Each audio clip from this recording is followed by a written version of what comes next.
فأنا ناصح لإخواني بالصدع بالحق، تبيض وجوههم. السكوت في مسألة الحزبية يضرها، فاصدع بما تؤمر وأعرض عن المشركين. سلامي على دماج ورجالها والشيخ يحيى ودار العلم يا سعد بانيها. بسم الله الرحمن الرحيم. Alhamdulillah wassalatu wassalamu ala Rasulillah wa ala alihi wa sahbihi wa man wala. Kita lanjutkan ya kawan kajian kita dari kitab tafsir.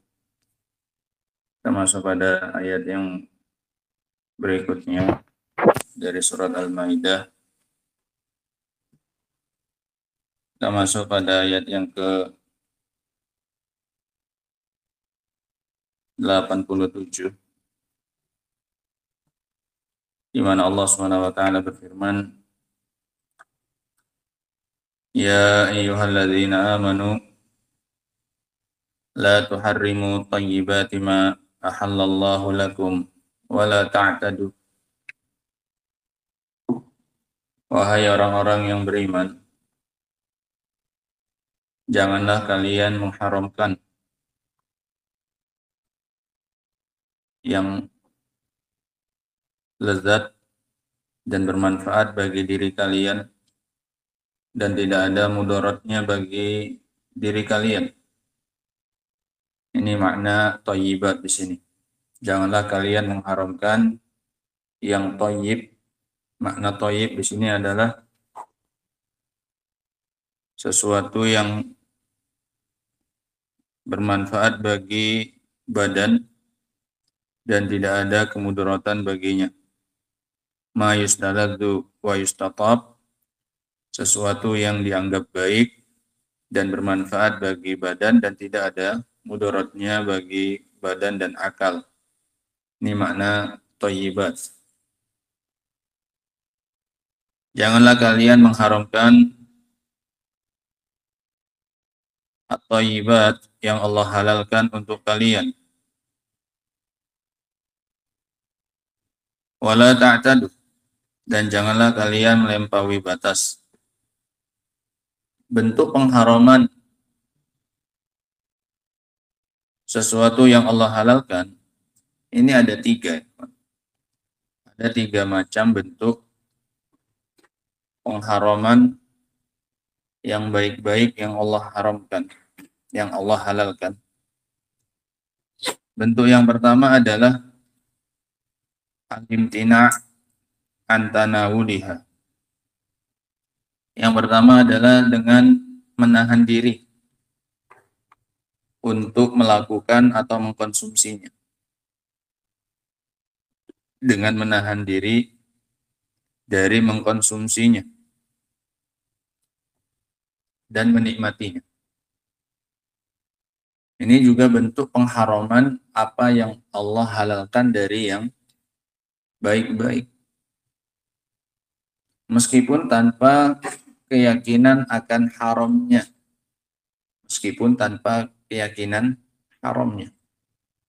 Dia tetap meyakini itu halal. Dia yakini bahwasanya hukumnya halal. Tapi dia menahan apanya? Dirinya. Dalam rangka beribadah kepada Allah Subhanahu wa taala.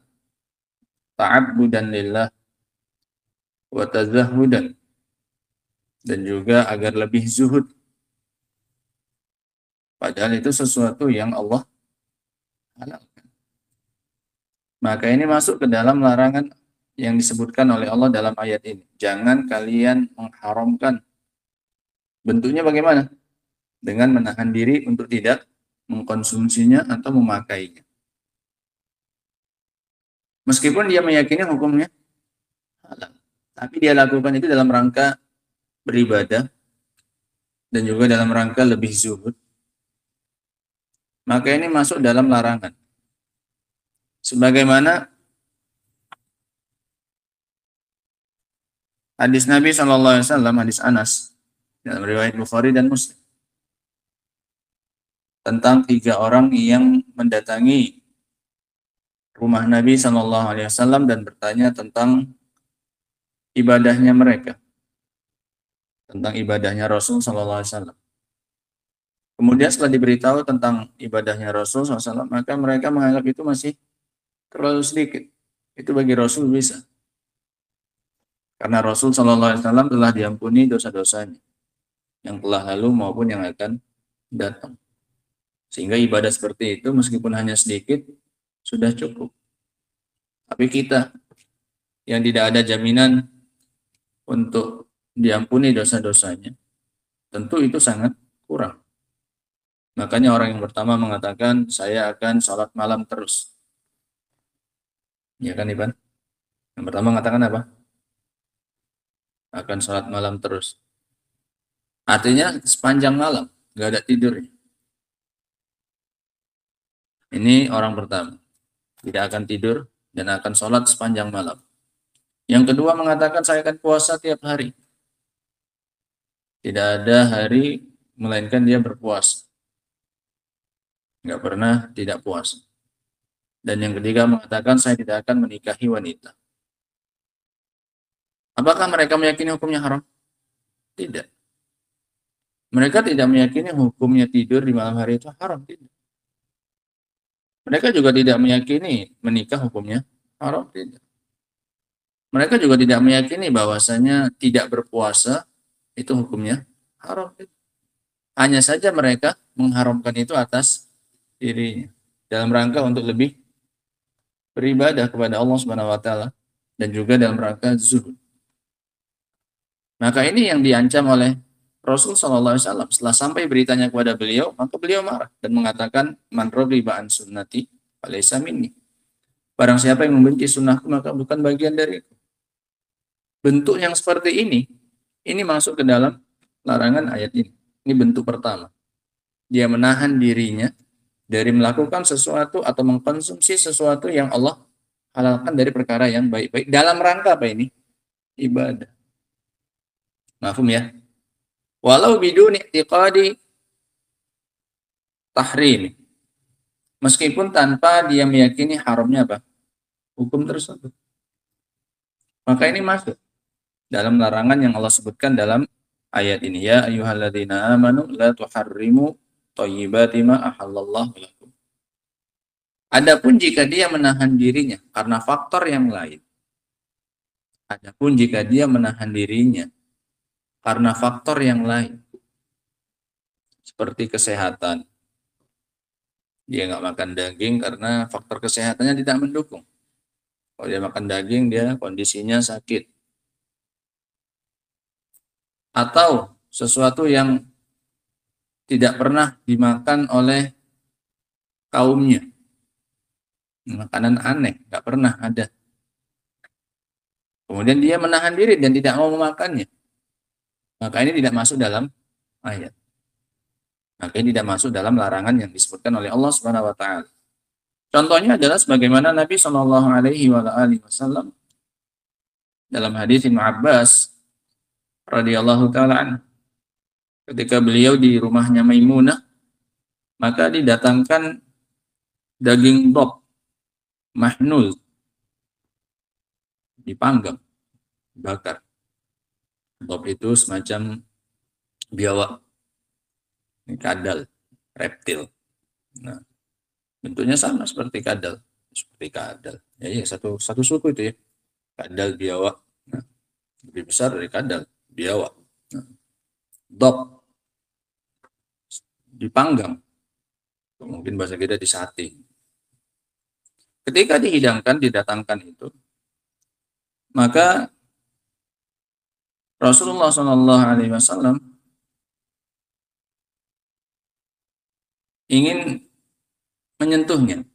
Fa'ahwa ilaihi Rasulullah SAW biyadih. Rasul pun mendekatkan tangannya. Faqala ba'dun niswa allati fi bait Maimunah akhbiru Rasulullah SAW bima yuridu an yakul. Beritahu dulu Rasulullah SAW apa itu yang ingin beliau makan. Beliau ingin langsung makan saja. Mungkin selera dengan penampilannya atau yang. Kata para wanita yang ada di rumah Maimunah, beritahu dulu Rasul apa itu yang ingin beliau makan. Farafa'a Sudah dikasih tahu, farafa'a Rasulullah sallallahu alaihi wasallam yadahu. Maka Rasul pun menarik kembali tangannya. Enggak jadi apa? Ngambil. Faqalat atau fakultu, maka saya berkata, Ibnu Abbas, aharamun huwa ya Rasulullah? Apakah beliau ini haram ya Rasulullah? Dhab itu. Nah. Apakah dia haram ya Rasulullah? Qala la. Kata Rasulullah tidak. Walakinnahu lam yakun bi ardi qaumi. Hanya saja ini tidak pernah ada di daerah kaumku. Ini nggak pernah ada kayak gini soalnya. Nah, fa'ajiduni u'afa. Maka saya mendapati diri saya itu apa namanya ya? Gak kolu. Gak. Misalnya dirinya itu kayak merasa aneh, asing kalau mau makan ini. Nah, karena nggak pernah ada di daerah kaumnya. Nah, sehingga yang seperti ini tidak termasuk dalam ayat. Rasulullah SAW tidak mengharamkan itu atas dirinya. Tidak mengharamkan apa yang Allah halalkan. Tidak. Rasul mengatakan hukumnya apa? Halal. Apakah haram dia wahai Rasul? Tidak. Nah, hanya saja ini aku nggak pernah ada melihatnya, menjumpainya di daerahku sana. Nah, sehingga yang dilarang adalah menahan diri dari sesuatu yang Allah halalkan dengan keyakinan itu menambah ketaatannya kepada Allah Subhanahu wa taala, seperti yang dilakukan oleh 3 orang tadi. Adapun melakukannya atau meninggalkannya karena alasan yang lain, maka tidak mengapa. Nah, mafhum ya, tidak termasuk dalam larangan. Bentuk yang kedua adalah al-ikhbar an syai'in minal halal annahu haram. Memberitakan tentang sesuatu yang halal bahwasanya itu haram. Memberitakan sesuatu yang halal bahwasanya dia halal. Memberitakan sesuatu yang halal bahwasanya dia haram.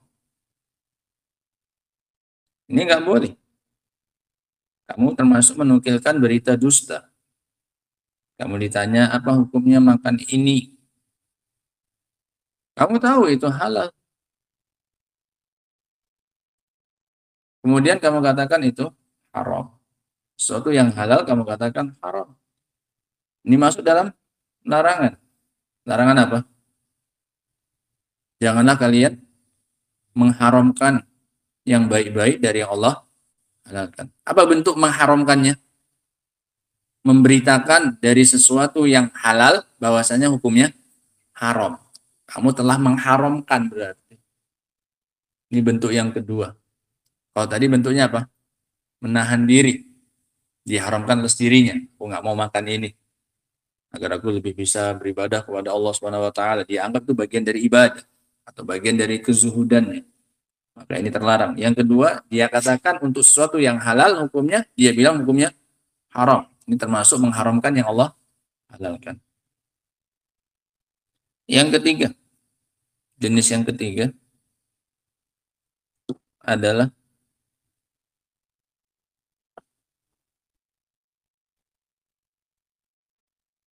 tahrimul insya. Yang ketiga adalah tahrimul insya. Pembuatan hukum haram. Pembuatan hukum haram yang baru. Pembuatan hukum haram yang baru. Pembuatan syariat ini. Ada syariat, sesuatu yang diharamkan atas kita. Yaitu ini, yang tidak pernah diberitahukan oleh Allah Subhanahu wa taala bahwasanya itu adalah perkara yang haram. Sebagaimana pengharaman orang-orang jahiliyah dari diri mereka sendiri terhadap apa yang Allah Subhanahu wa taala halalkan. Mereka ubah hukumnya memang. Mereka munculkan hukum baru. Nah, kalau yang tadi kamu menukil, kamu menyampaikan. Yang kedua tadi apa? Ikhbar, memberitahukan. Pengharamannya bukan dari kamu. Kamu cuma menukilkan berita dusta. Yang kamu tahu itu halal, kamu bilang itu apa? Kalau ini memang menentukan hukum. Ayo kita buat ini hukumnya jadi apa? Jadi haram. Sebagaimana orang-orang jahiliyah. Nah, ketika mereka mengharamkan beberapa jenis binatang ternak. Kalau sudah seperti ini, maka ini haram untuk dikonsumsi. Nah, yang sudah seperti ini kondisinya, maka tidak boleh lagi dimakan dagingnya, wajib dibiarkan tanpa diganggu, sudah telantarkan saja. Padahal itu adalah sesuatu yang boleh, tapi mereka munculkan hukum baru, yaitu apa ini? Haram. Nah, sebagaimana yang Allah katakan dalam surat Al-An'am, wa qalu ma fi butuni hadhil an'am khalisatun lidzukurina wa muharramatun ala azwajina. Mereka mengatakan apa yang ada di perut binatang-binatang ternak ini murni untuk laki-laki kita dan haram untuk istri-istri kita. Nah, wa iyyakum maitatan fahum fihi syuraka. Kalau sudah jadi bangkai baru mereka sama, bisa mengkonsumsinya antara laki-laki dan perempuan. Ini pengharaman itu atas wanita, ini hukum mereka baru. Mereka haramkan itu bagi siapa? Istri-istri mereka. Wa muharramatun ala wa muharramun ala azwajina, itu haram untuk istri-istri kita. Ini yang disebut dengan pengharaman pembuatan baru hukum haram. Nah, dan juga yang Allah sebutkan dalam surat Al-Maidah ayat 103, nah, kemudian 139 tadi. Sehingga ini semuanya adalah bentuk-bentuk pengharaman hukum baru, dibikin hukum baru yaitu hukum haram atas sesuatu yang belum pernah Allah Subhanahu wa taala mengharamkannya. Kalau yang kedua tadi kamu menukil, kamu menukilkan tapi nukilan dusta.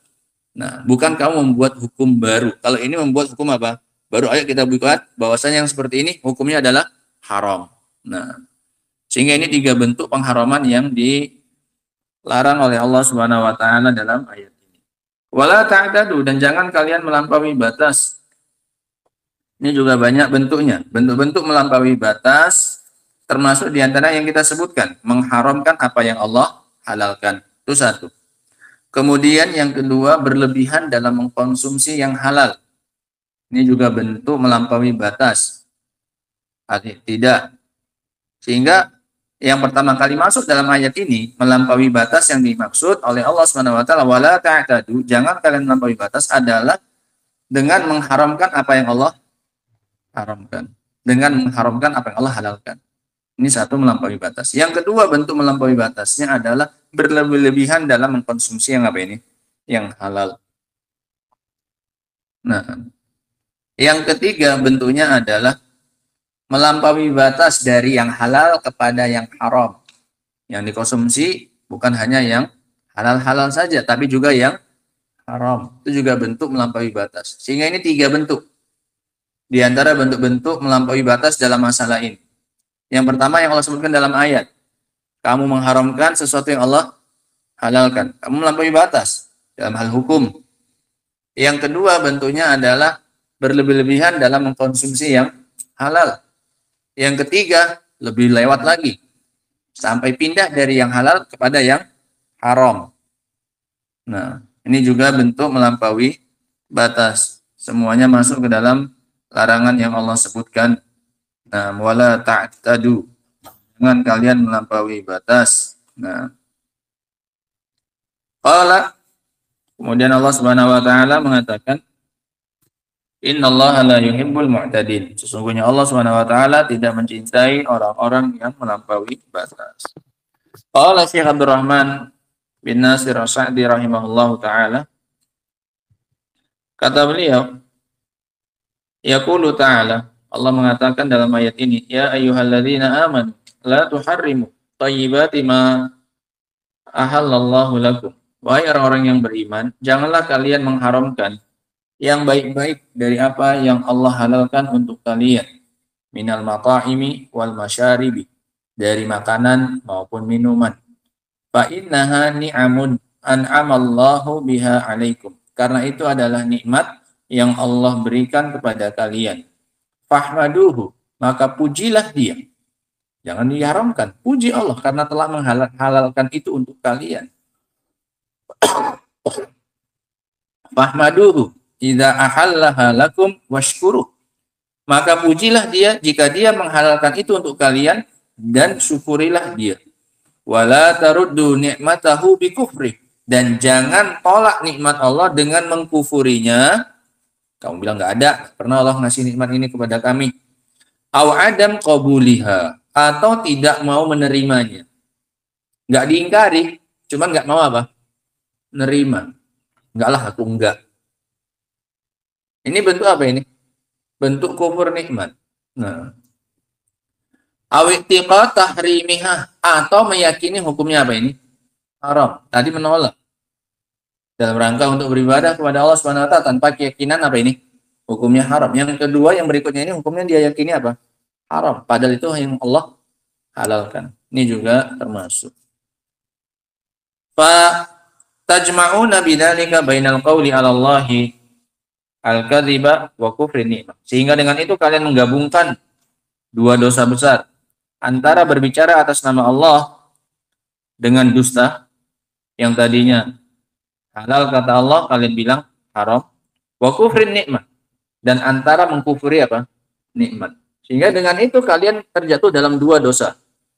Kalian berbicara atas nama Allah dengan dusta, sesuatu yang Allah halalkan kalian bilang haram.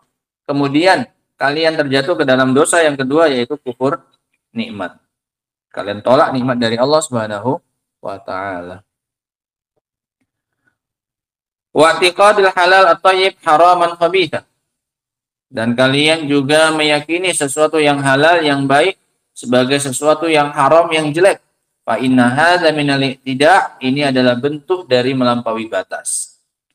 Wallahu qad naha 'anil i'tida', padahal Allah telah melarang dari tindakan melampaui batas. Perbuatan kalian itu dengan tidak mau mengkonsumsi yang Allah halalkan dengan dalih untuk beribadah kepada Allah Subhanahu wa taala, itu adalah bentuk melampaui batas dan Allah telah melarang itu. Faqala, kata Allah, wala ta'tadu, dan janganlah kalian melampaui batas. Innallaha la yuhibbul mu'tadin, sesungguhnya Allah Subhanahu wa taala tidak mencintai orang-orang yang melampaui batas. Kalau tidak Allah cintai berarti apa? Kalau tidak Allah cintai berarti Allah membencinya. Bal yubghiduhum wa yamqutuhum, bahkan Allah membenci mereka dan memurkai mereka. Wa yu'aqibuhum ala dzalik, kemudian di akhirnya Allah akan menghukum mereka dengan sebab itu. Sehingga Allah tidak cinta berarti Allah murka dan benci, untuk kemudian akhirnya Allah apa? Allah hukum mereka. Nah, sehingga ini ya kan ayat yang ke-87 yang disebutkan oleh Allah Subhanahu wa taala, di mana Allah melarang orang-orang yang beriman untuk mengharamkan apa-apa yang baik-baik, yang bermanfaat bagi diri dan tidak bermudarat bagi akal. Ini maknanya thayyibat. Sehingga makna thayyibat di sini meskipun secara asal maknanya adalah yang halal, thayyibat itu makna asalnya apa? Halal. Namun di sini kita artikan lain. Maknanya adalah sesuatu yang enak dan tidak mendatangkan mudarat bagi apa? Bagi diri dan akal. Supaya tidak terjadi pengulangan. Kalau thayyibatnya kita artikan halal, maka terjadi pengulangan. Coba perhatikan ayatnya. Ya ayyuhalladzina amanu, wahai orang-orang yang beriman, la tuharrimu, jangan kalian haramkan thayyibat. Kalau thayyibatnya kita artikan halal, maka terjadi pengulangan. Jangan kalian haramkan sesuatu yang halal yang Allah halalkan. Jadi pengulangan. Karena setelahnya sudah Allah sebutkan bahwasanya Allah menghalalkannya. Maka jangan artikan lagi thayyibatnya apa ini? Halal. Terjadi apa? Pengulangan yang nggak perlu. Sehingga mana thayyibat di situ bukan itu. Allah ingin makna yang lain. Allah ingin itu halalnya dari kalimat apa? Ma ahallallah. Sesuatu yang Allah halalkan. Sehingga menunjukkan makna thayyibat di sini lain. Maknanya adalah sesuatu yang enak dan tidak mendatangkan mudarat bagi apa? Tubuh dan akal. Yang enak-enak, yang lezat-lezat, yang bagus untuk tubuh, dan Allah apa? Halalkan itu. Ini kan dari sisi hukum. Yang ini dari sisi apanya? Rasanya, dari sisi manfaatnya, dari sisi tidak ada mudaratnya. Mafhum ya? Kemudian datang tambahan keadaannya, yaitu ini sesuatu yang Allah halalkan. Sehingga ini maknanya lebih luas daripada thayyibatnya kita artikan apa? Halal. Hanya terjadi apa ini? Pengulangan. Wahai orang beriman, jangan kalian haramkan atas diri kalian sesuatu yang halal dari yang telah Allah halalkan. Yang ngapain lagi? Terjadi apa? Takror. Nah, sehingga ini maknanya thayyibat. Dan janganlah kalian melampaui batas, termasuk diantaranya bentuk-bentuk yang sudah kita sebutkan. Melampaui batas dari sisi meyakini sesuatu yang halal diyakini haram, atau berlebihan dalam mengkonsumsi yang halal, atau melampaui batas dari yang haram sampai ke yang apa? Yang halal. Semuanya dikonsumsi. Ini juga bentuk-bentuk melampaui apa? Batas. Nah, Adapun faedah yang bisa kita ambil dari ayat yang ke-87 ini, yang pertama adalah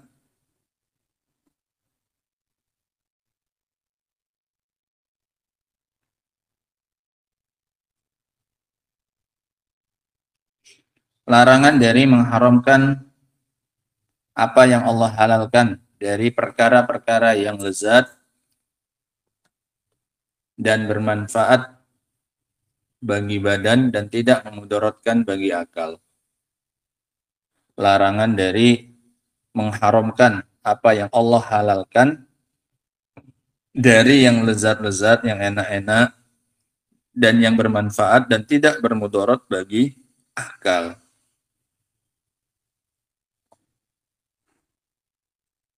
Nah,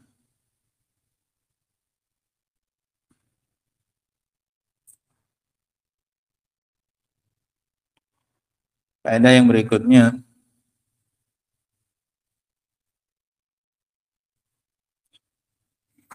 yang berhak menentukan hukum-hukum syar'i hanyalah Allah Subhanahu wa taala. Yang berhak menentukan hukum-hukum syar'i hanya Allah Subhanahu wa taala, bukan hamba. Yang berhak menentukan ini haram, ini halal, itu hanya Allah Subhanahu wa taala. Yang berhak menentukan hukum-hukum syar'i hanya Allah Subhanahu wa taala. Kalau kita dilarang, jangan bilang, jangan menentukan hukum. Ikuti saja hukumnya Allah Subhanahu wa taala. Yang Allah bilang halal, halal. Yang Allah bilang haram, haram. Selesai. Nah, faedah yang berikutnya, an-nahyu 'anil i'tida', larangan dari tindakan melampaui batas, termasuk dalam makanan, minuman, ataupun pakaian. Larangan dari melampaui batas, termasuk dalam hal makanan, minuman, maupun pakaian. Nah, dengan beberapa bentuk yang tadi kita sebutkan. Semuanya bentuk melampaui batas. Oleh karena itu Allah SWT mengiringkan penyebutan ini setelah makan dan minum. Kulu washrabu wala tusrifu. Makanlah dan minumlah, tapi jangan apa? Berlebihan. Nah, padahal hukumnya makan dan minum apa ini? Halal, silakan makan, silakan minum, tapi jangan apa? Lampaui batas, jangan berlebih-lebihan. Nah,